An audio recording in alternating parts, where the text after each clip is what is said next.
You ask Tiger to solve. This deals with linear equations with one unknown. The final result is x equals 1 over 2. Let's solve it step by step. Simplify the expression. Expand the parentheses. Simplify the arithmetic. Group like terms. Multiply the coefficients.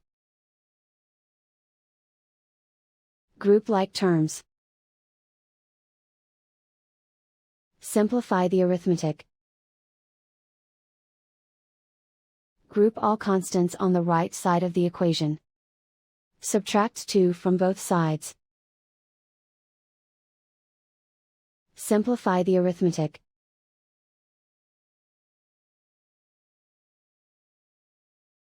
Isolate the x. Divide both sides by -4. Cancel out the negatives. Simplify the fraction. Cancel out the negatives. Find the greatest common factor of the numerator and denominator.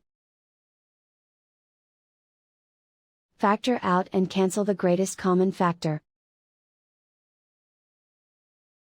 And so the final result is x equals 1 over 2.